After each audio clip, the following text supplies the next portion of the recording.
Welcome to the Stoa. The Stoa is a digital campfire where we cohere and dialogue about what matters most at the knife's edge of what's happening now.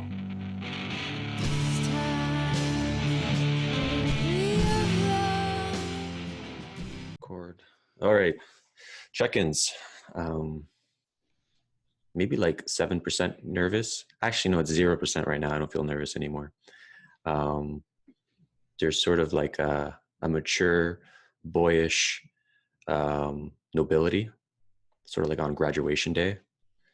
And yeah, when I said that, just really sinking into the moment, feeling warm in the arms. Welcome to the Stoa. Stoa is a place for us to cohere and dialogue about what matters most at the knife's edge of this moment. And today we have Bonnitta Roy. And I'm just going to hand the keys over to Bonnitta and then hide.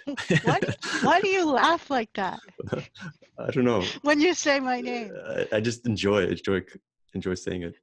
Yeah. Okay. Hi, everybody. If you were here last week, just put up your hands. Okay, so we have some new people who taking the risk. That's awesome. So Peter has offered for me to do quite a lot of these. So I'm hoping that we can play around with something that we can build on over time. But it, stuff that would also hang by itself, so this combination of doing one-offs and also perhaps trying to build over time. And the one-offs, actually, people could watch the recording. So as I was telling Peter earlier, he has so many great guests on this series. And so I'm always asking myself the question, like, I don't want to just contribute a lame version of Daniel Schmattenberger or a lame version of Zach Stein. What these people are doing, the top work in what they do. So that means I have to come up with something that is orthogonal to this main conversation. And that's the part that makes Peter a little nervous. And so what I thought I would do is share with you stuff at the leading edge of my own thinking. So it's half formed and it's offered for you as new minds. I've been tracking the types of minds young people have changed over time. I'll be writing an article, how the Anthropocene is changing our minds, literally the architecture of our minds. And what I'm noticing in my own courses that I give is some of this very new work lands intuitively for people. And so then maybe it can be a tool or a skill that you can play with going forward in the general category of sense making around these things. So if you were here last week, you got a flavor of what I call a modern minimalist approach to meditation or some kind of vipassana. And this is very big design imperative in my work. So you may have read some of my articles on releasing systemic complexity. And so we have this, for a long time, we've had this mind that has grown, taken our theories or issues, and they make theories and then meta theories and systems of theories and we have this way our mind has been working for a long time, and now we have hyper objects. And recently you will see a turn. There's a turn to using our minds in a different way, because it's impossible to act on a hyper object.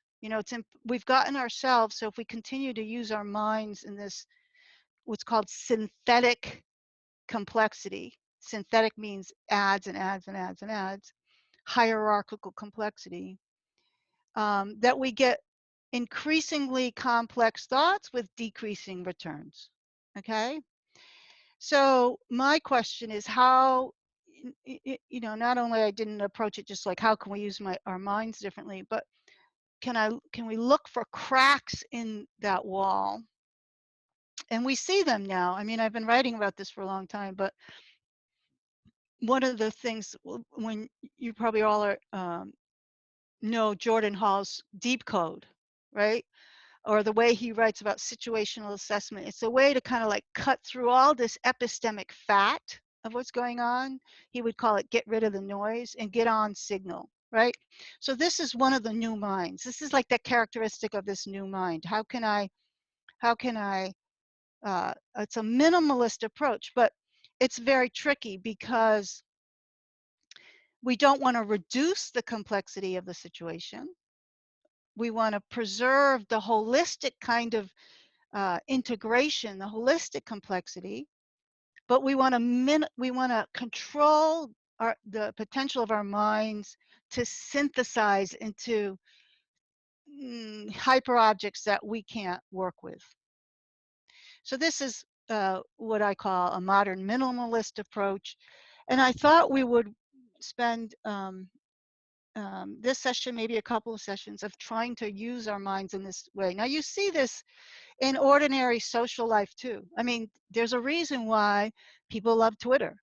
It's opportunity to bottom line what you want to say. And for people who are used to developing ideas through hierarchical complexity, they don't get it. There's too much information on Twitter, and there's no one kind of collating it into like, well, then what is it? So you see these new minds even in these kind of popular social things for people, even people who aren't like necessarily geeky abstract thinkers. That feeling of get to the heart of something in 162 characters or whatever it is. This is actually in our culture now. um, And I just want to say that, and then we're going to practice. We're going to play with this, but it requires quite a little bit of framing. I just want to say also, if you saw the recent Rebel Wisdom video, and they have, I'm not going to remember his name. They have Zach Stein, and then they have this Canadian man who was a artist, and he works with death. Stephen Jenkinson. Yeah. Now, if you watch the way he speaks, it's obviously it comes from like this way of an indigenous thinker thinks. These short, powerful sentences. So I want to say that there's something about this modern minimalist approach in deep code with Jordan Hall that's actually kind of a modern reflection of something that indigenous people do. I see them both somehow dancing in the same space. So the way he speaks is very simple but powerful, right? So I see these two. Actually, just for the first time yesterday when I heard him speak, and I was thinking about doing this with you guys, I realized that they're like two sides of the clamshell. There's something going on between it's a new mind, but it's also got some of the characteristics of these powerful ways that indigenous people speak. And I remember that happening to me the first time I met Oren Lyons at a conference in Yale. And Andrew Cuomo was there, and the Kennedys were there, and all these people were speaking one after another about environmentalism and human rights. This was years ago. And they were good, you know, they were really good speeches. Then Oren Lyons came up, and he just cut through so much what I would call epistemic fat, you know. He said, "You're talking as if you live upstream from the toxic dump, then you're okay." And then he'd say, "There's no upstream." And he would just let that sit for a while, right? So I think that this is a skill set that's very powerful, that can really change the world. It could change political discourse. it could change, um, um, yeah, and I think it's counterbalanced by, let me say, like, there's a Daniel Schmachtenberger approach, which is not this. Daniel Schmachtenberger is a very integrative, highly complex systems thinker. I think there's a beauty and a need for that, but I think this, I just want to, juxtapose that to what I'm talking about. And then someone in between is Charles Eisenstein. He both says things that kind of cut to the chase, but then he's kind of in a situation where he feels to justify, because he's saying such controversial things, he feels the need to justify it by citing science and a lot of factoids around it, right? So once you start to look at the kind of dynamics, the cognitive dynamics of our collective, you can see these moving in the space. Now, what's interesting, I won't talk forever, we are going to play, but I just want to get you very interested in this topic. There's this book by David Chandler. I have my thing on mirror, so you're not going to be able to see it very well, but it's called Ontopolitics in the Anthropocene. This is the first published book. Let's see when it was published. He's out in 2018. He's outlining the same thing. He says that the Anthropocene is changing our mind, and it's pushing it to 3 different ways. And he calls it mapping, sensing, and hacking. Now, I think the word sensing is problematic, so I'm going to call it mapping, tracking, and hacking. Okay, so just use those 3 for how you remember this, because you'll see why the word sensing is, I think, problematic. So we have these great archetypes in this space. So I'm just going to use the archetypes instead of getting conceptual here. In this taxonomy, Daniel Schmachtenberger is a mapper. You map all the relationships and the potential catastrophic, let's say, cascades and the trophic effects and all this. He's a brilliant mapper. Those of you who like to use mind map, or I think Rome does this, this is the impulse to map everything and all the relationships. Okay, so this is the Anthropocene is pushing us to this is one response that the Anthropocene is pushing us to. It's different than having a complete theory of everything, because a complete theory of everything just says this, and then it makes it more complex, and finally you have this meta theory on top of everything that stands in for everything else. Mapping is just, you kind of have to travel. You have to be a cognitive traveler to deal with mapping. Does that make sense? Do we need a question, a clarification? So mapping still has a lot of complexity, but it doesn't just, put like the meta theory that stands in for everything. You actually have to have a mind that, and you see Daniel doing this. I mean, it's beautiful, right? He starts here and then it can go here, and then you see, well, he could go here, but he's going to go here. The mind is, the mind has to journey in with conceptual territory in real time. So this is a new mind. And as I said, I was very happy to see it published. If I could write, I would have written it myself. So that's mapping. So each one of these has benefits and problems, and I'm just going to contextualize what we're going to do within this taxonomy. So what we're doing is not mapping. The problem with mapping is there's what he calls infinite causal depth. There's no end to what you have to include. And so this kind of exhausts itself eventually. Now, does that make sense to everyone? Infinite causal depth.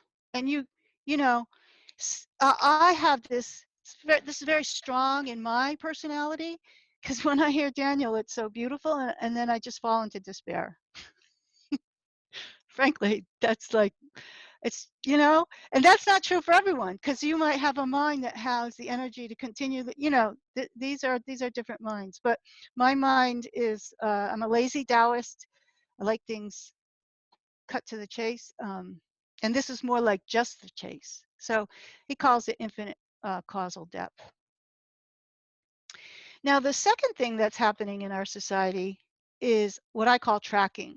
He calls it sensing, but what he means by tracking um, is, so one of the things that is driving these three responses is that we are dealing with complexity that you can no longer characterize as if then. If this, then that. So mapping doesn't say if this, then that. You can enter the causal chain anywhere, and there's all kinds of things that can happen. So this is the breakdown of the if-then structure of mind. Prior to 3,000 years ago, we were unable to make if-then propositions. Then in the axial age, this new mind came. We could make if-then propositions.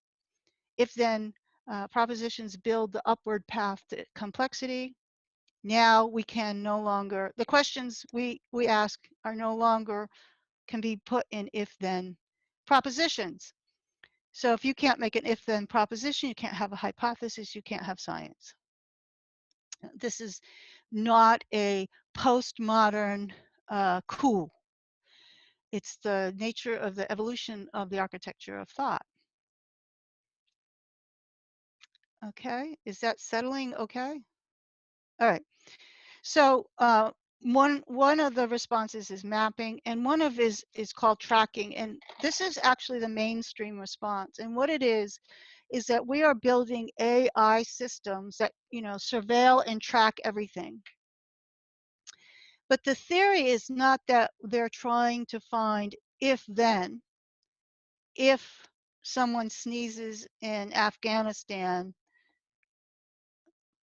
Putin launches a nuclear missile, right? They're not trying to understand these complex causal chains. They're working with computational statistics, probabilities, and correlation.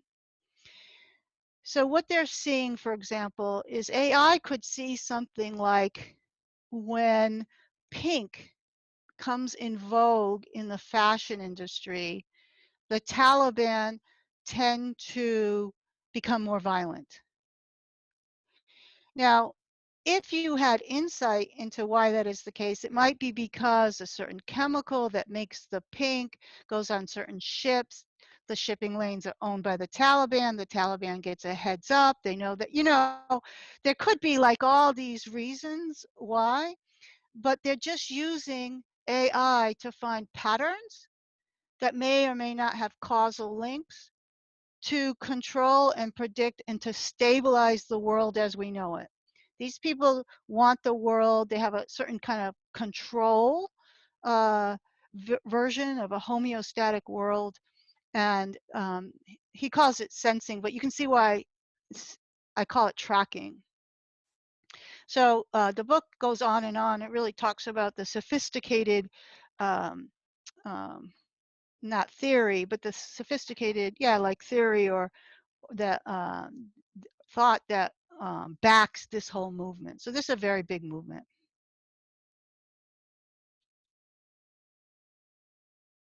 You feel this in, you know, the COVID response. Let's correlate, surveil movements and correlate. There's all this correlation, correlate with pre-existing conditions, correlate with this, correlate with that. It's this, it's not a measurement really, it's a correlation that's so complex only AI can handle it. Should I look at the chat? Maybe that. Okay. So that one we're not doing, but we have to honor that these two are in the space. The third one is called hacking, and hacking is what we're going to do. It refers to what I call source code, modern minimalist approach, Jordan Greenhall's deep code, and this is something that you see emerging today, and they're pretty much experimental, right? So um, no one's that's doing deep code is pretending they have a theory. That's more like a story, but then there's key characteristics they're highlighting. The deep code, is there a code underneath it? And so we are going to play around with building some deep code today. Awesome. That was supposed to be half of the time, but so do we have any questions and before we do the exercises?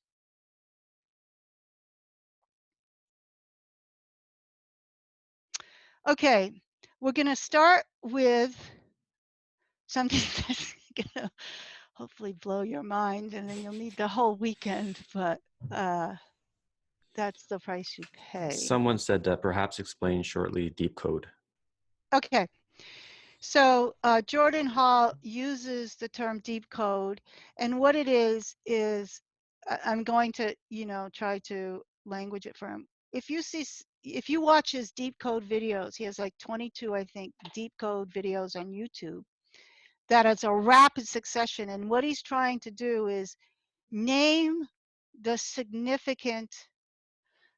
So sovereignty came out of his deep code analysis. He would say what we need is sovereignty, and sovereignty has to do with sensing. So he's building up protocols for what he calls sovereignty, and he's saying this is deep code for being a human being, right? It's not a theory, and it's not just a story. He's trying to tap into some intuitive knowing that this is kind of what being a human is. We're going to play with one. If we don't get it to today, we'll play with one.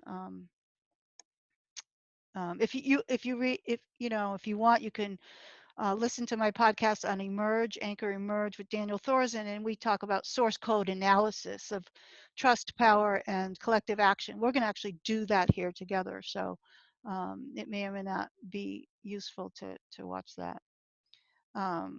But the notion of sovereignty as deep code, like what are we doing? Or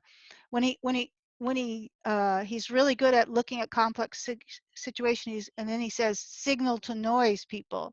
So just by that little code, like there's signal and noise going, it's a very effective way to cut out a lot of complexity without reducing it. You don't lose the complexity, but um, you have a new perspective on it. If he says in all this confusion, all this fake news and propaganda information, there's signal and there's noise, people. That's a deep code underneath the information ecology. Was that helpful? A little? Ben, was that helpful? Yeah. Yeah? Yeah, it's different than like trying to analyze everything that's going on in information ecology. He's just using it's almost like a pointing out instruction, you'll see that deep code and source code, they have to do with sensing your body, and your intuition is always a part of it. I call it source code because deep code, it sounds very paranoia, conspiratorial. But okay, so we're gonna do. This one's a fun one because we want to build up like our ability to play with source codes, our source codes. So what we're gonna do is we're gonna take on a simple exercise first. We're gonna find the source code of the existence of the universe. So we start with something very simple. Yeah. So the idea is I don't want to download this. So to be good participants, you just have to be willing to say what comes up, even if it's, we really, at this point, you have no idea where I'm going with this, so we can build on it together. So what do I mean by the source code? we're going to parse the source code of the universe. Well, obviously I don't mean a unified field theory, because that's more of this big synthetic thing. And I don't mean mind mapping. I'm trying to get at what is the most minimalist set of requirements I need that are necessary and sufficient to generate everything, the universe as we know it. What is the minimal set of requirements, I call them protocols, that can generate everything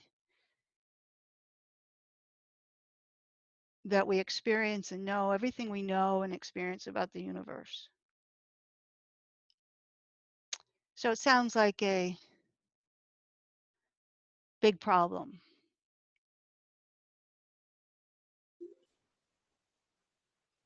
And it's actually a very easy problem once you get the hang of this.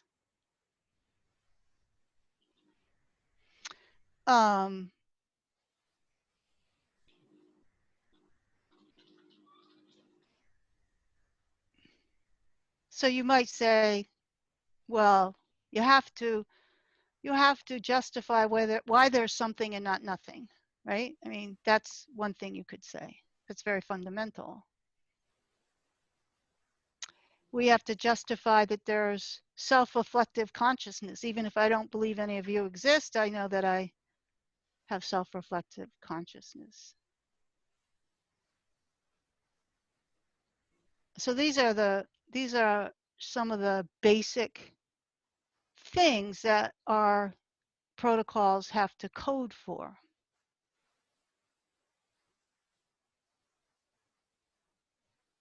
Has anyone ever thought of this in this way and come up with something? How is this different from science, where you have second law of thermodynamics or evolutionary theory of fittest or adaptation? It's essentially what leads to the whole system emerging anyways, right? Because it's simpler and deeper than that. In other words, what we're going to come up with, you'll see that, for example, one of the things we're going to come up with is the notion of asymmetry. And this, of course, is a fundamental notion in thermodynamics, right? So it's deeper than those things. So I'm just going to give it to you, but I think, I can and jump then, in. huh? Oh yeah, please. Good. Oh, sorry, I didn't know if you were asking. Yeah. It's reminding us some like forest stuff, something around interaction. And, Okay. This is one. Yeah. So we'll put interaction down. Go ahead. oh, trying to pull from forest stuff, so I feel embarrassed not knowing. Some sort of relationality. Yeah, we're going to put that with interaction. Okay. And there's a notion of symmetry, asymmetry, continuity, and discontinuity. Mm-hmm.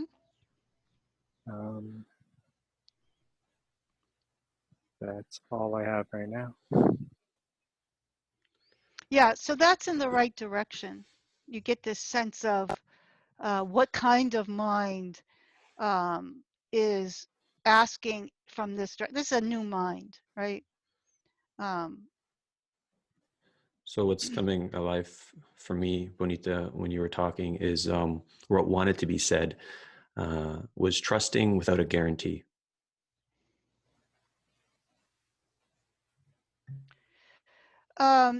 You know, I'm going to I'm writing it down because there is something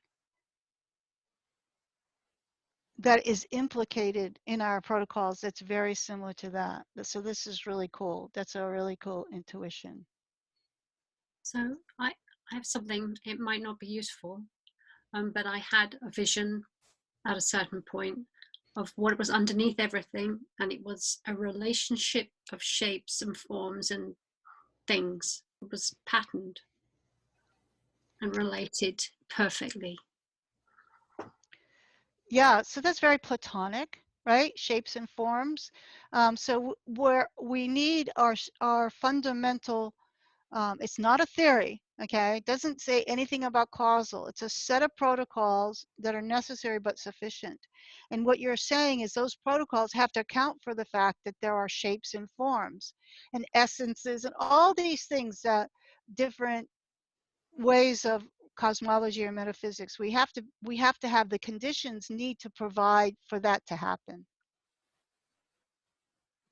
So the thing that's coming to mind for me is positive and negative charges, and there being a fundamental thing that allow all further interaction. Yeah, and that will come with the notion. Asymmetry is the word that categorizes all of that. So the word asymmetry is of deeper protocol, but that's the simplest way I can account for all of that. The word that came up for me seems too vague for what we're talking about, but consciousness. Yes, so we need obviously our protocols to set the conditions that conscious beings are happening. At least one conscious reflective being. You know, I can be Descartes and doubt. The rest of you are just pixels on my screen and I'm caught in some kind of simulation. But yes, Jen, say more about that. So differentiation is where, I don't know if I can explain it. I can feel it. Yes. No, it's actually it's where things for some reason are different, and we find those, we can pull stuff apart and say this is like that and that's a bit different, and I haven't got words for it. no. But that's differentiation is one. We only need 3 actually protocols. Differentiation is one of them. There's something like, is there something? Kim, go ahead, Kim. Sorry. I'm just thinking there is something about like leaping, or I mean, it'd be creativity, imagination, but something not so mundane, but something that has like absolute nothing ahead of it and leaping into unknown, or yeah, because and I'm gonna. Otherwise, we're stuck in what this kind of what is sort of thing, and how do we? Yeah. Okay, and I'm going to tie that into trusting without guaranteeing, because the leap factor is in both directions, in the past and the forward. Yeah. So this is very good work. This is like intuition. It's actually, we're doing metaphysics. That's why forest works come in. You guys are all doing metaphysics. It's easier than you thought. It's metaphysics without the epistemic fat. So there's something about just movement in general, like things don't stay the same. Okay. So that's our first proposition. Who said that? Donna. Okay, yeah. So I've done this many times, and you always have to start somewhere. It could be a placeholder, but there has to be movement or process or change. So that's the first condition. It's like a process or a movement or the capacity to move or to change or whatever. And it's more like you know, we have to have a placeholder.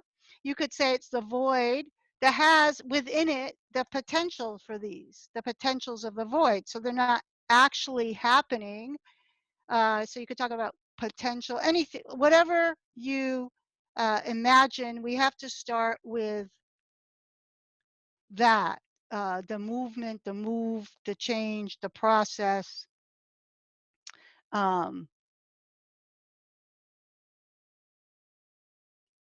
Yeah. So this is something, it's axiomatic. We have to, it doesn't, part of it comes from our language, part of it is because we have to get started. So that's axiomatic to this. Now there's two others. If we had movement and something was just moving, would we necessarily have many different things that can relate to each other? If it was just a wave. So would the second one be differentiation, and then Yeah, relative movement thing? it has to be a self-differentiating process. And that's where the asymmetry comes in. You guys are like metaphysics people. Yes. So that's the obvious next step. If the wave didn't self-differentiate, it's not adequate. You need self-differentiation. And then what's the third one?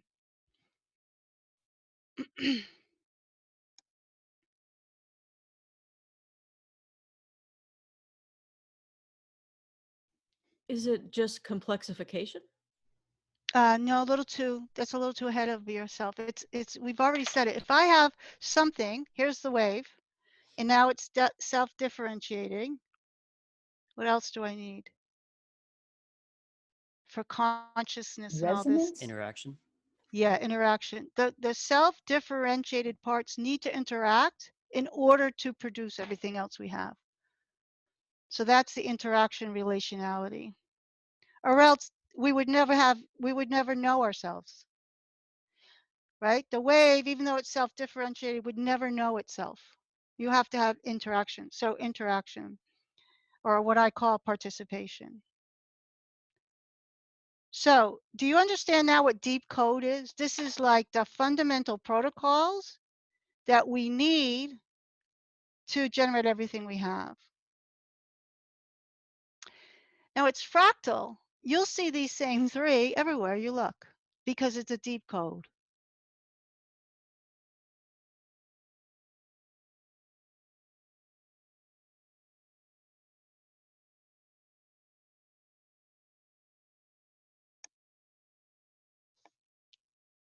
Now, one of the things that's very interesting, and these came up with the leap and the trusting without a guarantee,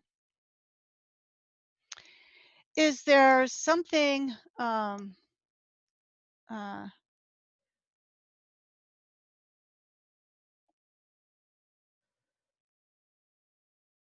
going to try it, Peter. I'm going in.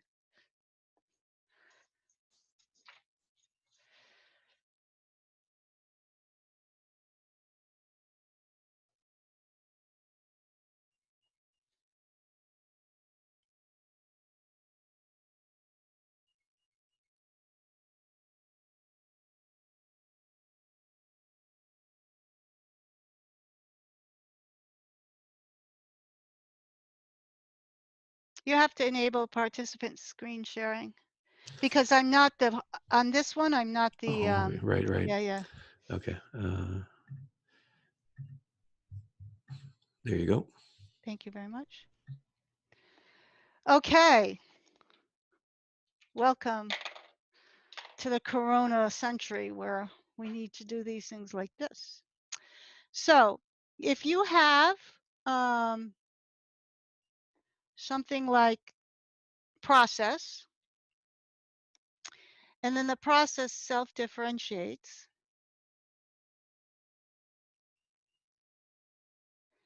and we already know like that's not adequate. You can imagine many worlds that exist where there's process fields that fail to self-differentiate, and they could be out there. it could be what, for example, dark energy is. You could have process fields where the energy is self-differentiating but doesn't have participation, so it wouldn't build a whole world, right? Maybe that's what string theory is. You go on and on and on, but it doesn't mean you necessarily have to have all this complexity. There may be quote unquote worlds where you don't have adequate complexity to build the world we have, right? Does that make sense? Yeah. Now, so then these guys, whoops, these guys participate.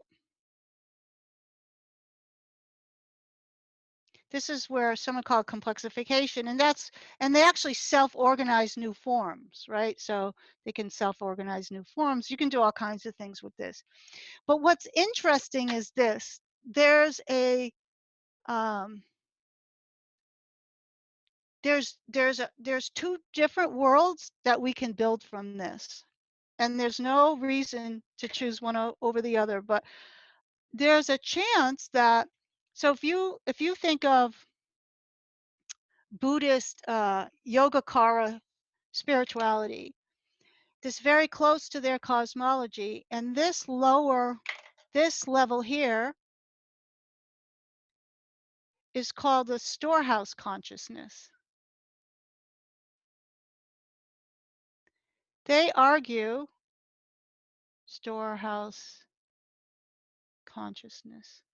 They argue when you go into deep dreamless sleep, you always dip into here. This is where karmic imprints happen, where collective karma happens and stuff like that. And it's why you can be reborn, because there's seeds of your previous life get stored in here, and then you're reborn with some information from a previous life. Now the Kayugas, the Dalai Lama's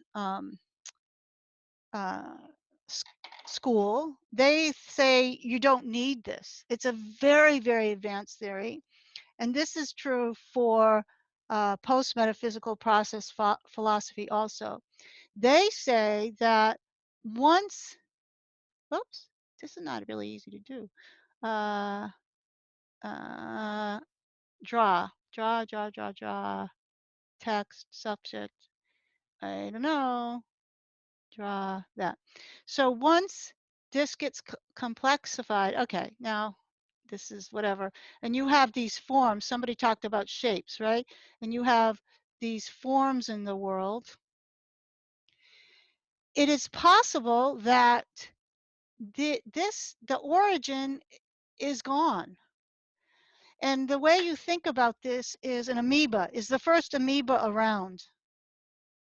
No, well, is the first amoeba still with us? And amoebas, they divide into two, and so the original one is no longer there in a certain way, and it's also there in a certain way.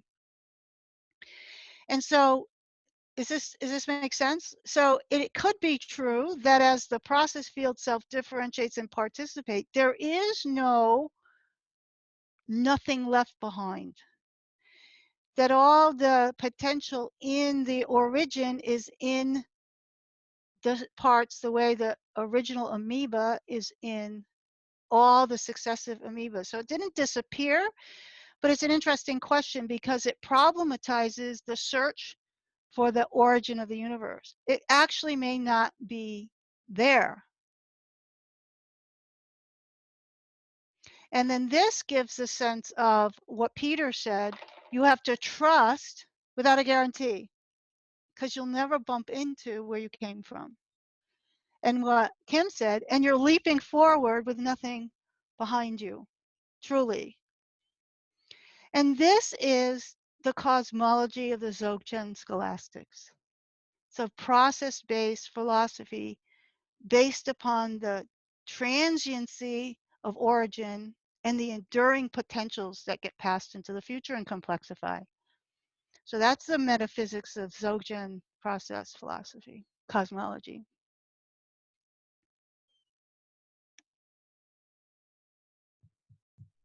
Can you feel how open it is?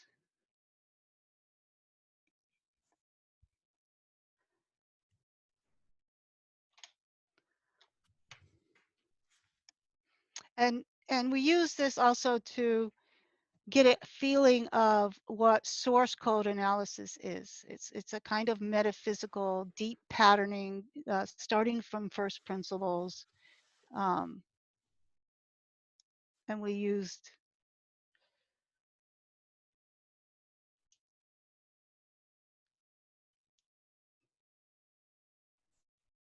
yeah, so there is a sense that if the thing is no longer there, the causes still can be found. Whitehead called these traces. Traces, he calls them, they subsist. They subsist as enduring potentials. So whoever said that, that's true. This now we take our minimal thing and we can complexify all these. We can complexify from there. We can make new steps toward reimagining whole new sciences and stuff. The wiggle room now, we carved off all the epistemic fat. So we have a lot of wiggle room to reimagine and then reimagine what might be the case. Yeah, holy cow, it landed. Yeah, this work is psychoactive.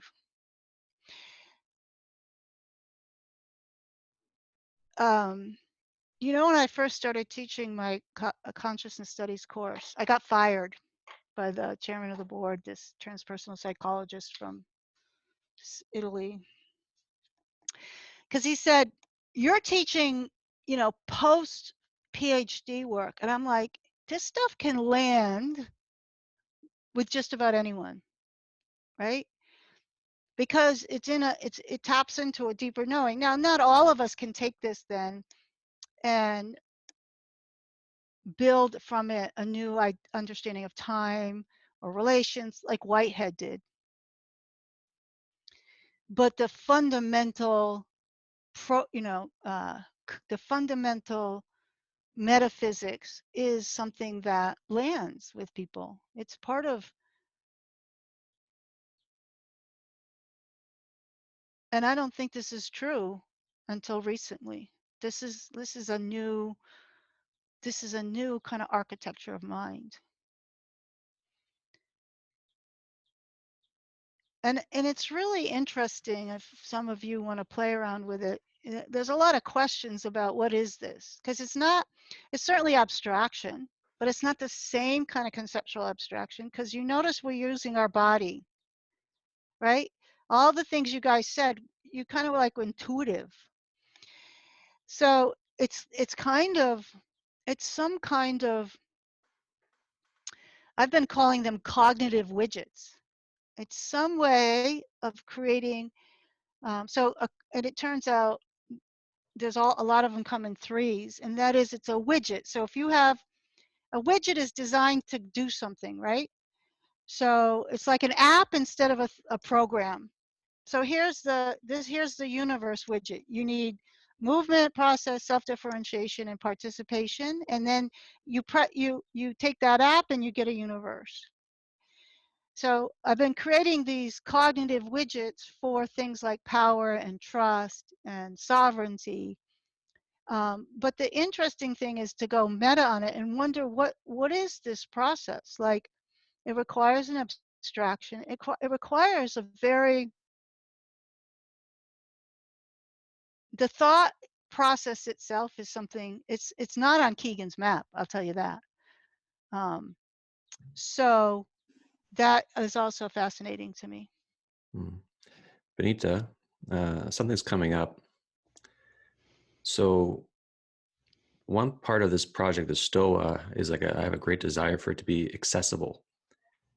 And like I'm a trainer at Dale Carnegie Training, the whole kind of how to win friends and influence people. It's been around for hundreds of years, that company. Not hundreds, 100 years, I should say, founded by Dale Carnegie. And when I first took that training, there's like a sense of cheesiness, like, oh my God, this is cheesy, and the book is cheesy, but really resonates with people. Like it kind of transforms them. And he read the Stoics, he read all these kind of wisdom traditions, and he distilled in very simple self-help, like, wording. And some of this stuff, while I'm tracking it, just the term epistemic fat feels like epistemic fat. And I think you know where I'm going with this. So yeah, Curious if you have any thoughts on that. Yeah, I mean, I think first I want to acknowledge how much work it is to get these things down to the level they're at. But I'm always talking to people like yourself, inviting people to either, for example, do the meta, like what is happening, or perhaps to standardize them. There's a lot of micro learning tools that can happen, but it's like not my work to do because it's very, and especially this stuff I'm giving you, it's stuff I'm actively playing around with myself. I can't really experience it from the outside. I don't have a perspective on it so much. But what I like about sharing it at this forum is because, hopefully people, it can create opportunities for people to pursue some of these questions. Yeah, that resonates. But I think also, what's epistemic fat today is,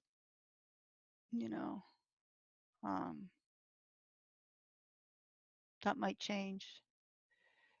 What would we call it instead of, yeah, I have trouble describing it for what is a cognitive, I call it cognitive widget, and that's a really cool kind of modern term, but then to explain what it is and why is it called a cognitive widget gets you start to build up more complexity. Is that question time? Yes. Could you talk more about you came to a realization that this thing can land on people, but it's a more recent thing. So like before that, it wasn't. I'm just curious, what was that realization for you? I felt like it was there's something there. Yeah. So since 2008, I've been writing about, I'm a Gebser scholar, so we know from Gebser it's not a developmental, consciousness doesn't develop, that it actually leaps into new forms of consciousness. And so that gives you reason to believe that there's another new kind of architecture of mind coming online. Are you familiar with integral theory? Yeah. So from the Gebser's view, everything in integral theory along that ladder is in the mental structure of consciousness. Okay, because it's linear development, it builds on itself. Oh, it's called pyramidal. It's metasynthetic, so it grows in more complexity. So Gebser said, no, there's something else happening, right? So everything in the developmental series, all the Keegan, all those models are development within the mental structure of consciousness. And then he said something else is happening. And one of the characteristics it would have is it wouldn't build up complexity hierarchically. It would do something else. So for years, since 2012, 14 years maybe, 2006, I've been looking for examples of that. And I would go to integral theory conferences and kind of give previews, and it'd get a little traction, but basically people looked at me like I was a freak for many years. And my friend Tom Murray, you may know him from, he's a developmental psychologist. He writes for Integral Review. I'm going to leap forward and then I'll give you the middle. He came to teach one of my courses in consciousness studies, and he taught developmental psychology. And after he interacted with my students, he said, wow, I couldn't have taught this level of complexity at the Integral Theory Conference 4 years ago. So there's something about, and I think Chandler's right, it's the Anthropocene, it's the fact that these other ways of solving problems we know are obsolete. We know, I mean, you guys are young. You could go on trying to like solve every factor in the climate thing your whole life, and you won't, it's like, you know, you're not going to get to something that way. And so our mind, even if we don't want to, is always looking and always, in the 60s, we took drugs for reality testing. Same thing. Like we knew that reality was, it wasn't like they said, you know, and there's always the energy for the mind to self-transform itself. And some of those are dead ends, you know, I mean, there may be dead ends also. There's a lot of psychotic tendencies in some of these new minds, because the pattern recognition, but what I know for sure is that, and I used to do workshops where I would have do exercises, and there'd be different generations at ITC, and you would set out having people solve some dilemma, like we just solved a dilemma. And the not always by age, but in general by age, young people had these other ways of solving the dilemma. And so over time, just kind of taking chances, that these things can land at some point. My students always complain that someone said it hit them, like, somatically, and then they go home and their husbands say, "Oh, what did you learn this weekend?" And they can't language it, because you have to be able to make an object out of your experience. So I'm not saying, like, all of a sudden people become experts in this, but trying to amplify this kind of new knowing. Did that answer your question?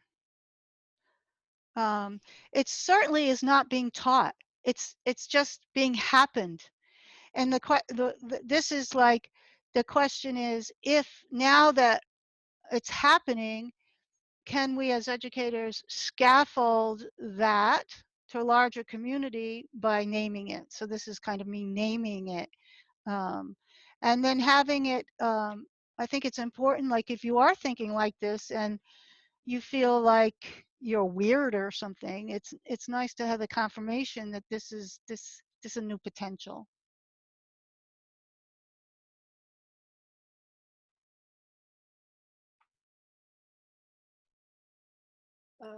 I had a question. Something that you just said really hit with me. Like, if somebody comes to the class and they go home and try and tell their spouse what they learned, and they can't language it because they can feel it. I had that sensation as we were going through that exercise of, there was something I felt, but I didn't know what the word was. To and so the only word that came into my mind was consciousness, but there was something else I was feeling, and I didn't know what word to put to it. And so I don't know exactly what my question is, but like, in my head, the story that was going on is, I'm feeling anxiety. I'm not equipped to be here. I shouldn't be, like, you know, I could see that story coming in and wanting to leave because I don't belong here. I don't know what that, you know, I don't fully know. I don't know how to participate. And so that's the area that I tend to be interested in, is like, how to get somebody who, you know, I'm pretty aware. So I can see, okay, my anxiety is wanting me to run and I don't. But for the people who aren't aware of that, and like getting them into the conversation. So I'm glad you said that. And I don't think I have to convince you that something's landing. But you know, part of all of this is transformational education. And the problem is, so if this is truly the mind we have, then it's these types of exercises we should do with children very early on. This is what this is a potential educators need to bring forth, not downloading information. Now, one of the things that happens, some of the anxiety comes from the fact that you're relating to the exercise like you should know the answer. I mean, this is so deep in our, or that there is an answer, or that the felt sense is not good enough. Like, if you had just drawn that out and couldn't say, like, it would be an evocative object. Like, what if I erased this and it started to make meaning for you? That wouldn't fly. It would be like, that's silly, right? So we want to transform education, because for me, it's we want to scaffold this new mind. And it's tenacious. It's coming online, even though you guys, most of you probably went to a horrible school where you just were downloading information. It's tenacious. It's being born anyways, but what's the potential if we can get in there? Now, you can do versions of this with little kids. You say, it's kind of cruel, but maybe not. You bring them in and they weigh themselves on the bathroom scale, right? Kids like to do that, right? And then they get a measure how much they weigh. And then you say, how much does the scale weigh? And then they laugh. Something very sophisticated is going on in the architecture of their mind when you ask them that. Can you see? I can't, if I tried to language it, it'd be hopelessly complex. And kids play these games all the time because Dan Brown's showing that kids have, and this woman, Alison Gopnik, she's saying that the child is a scientist with a metacognitive mind. They just don't have the same tools. And so we too heavily steer them down the pathway that the boomers have, we think they have to go through everything we did in order to get the kind of complexity to do what we just did. And I'm saying this mind is tenacious. It's happening by itself. And as educators, we need to be able to identify and scaffold it. And yeah, so, and maybe, Peter, that's some of the things in your Dale Carnegie, like how much does the scale weigh? There's ways to evoke, when you ask a kid that, you can see they're like, their eyes are, there's something going on in their mind, different kind of pathways. So Bonnitta, we're past the hour mark. Wow, that was fast. Yeah. Is there anything you'd like to close off with? No, I think we should respect people's time, and I think, yeah, I mean, it was fantastic, and we can do more of this with some more relevant things like power and trust in the government and stuff like that. Yeah. But so Bonnitta is going to be here this time each week. That's Friday at 10 a.m. Eastern time, and I'm going to put it on the reoccurring Wisdom Gym portion on the website, so you can kind of check that out. I'll make announcements in a moment, but Bonnitta, again, thanks so much. I'll try not to laugh next time when I say your name. No, I like it. Okay, I'll continue to do so then. You can't help yourself. It's very hard not to. Okay, so upcoming events, we have a Socratic speed dating with Raven Connolly. That's tonight at 7 p.m. Eastern time. And then after that, at 8:30 p.m. Eastern time, we have Friday Nights with Pat on Trauma Drama. That's with Patrick Ryan. You can RSVP to both of those on the website. They're going to be both delicious, I think. So yeah, the Stoa is based off the gift economy. If there's something bubbling up in you, and you're inspired to provide a gift to the Stoa, whatever it may be, just go to the website, thestoa.ca/gift, for more information. I'll write it down. That being said, thanks again, Bonnitta, and thanks everyone for coming today. Thank you so much. Have a great weekend.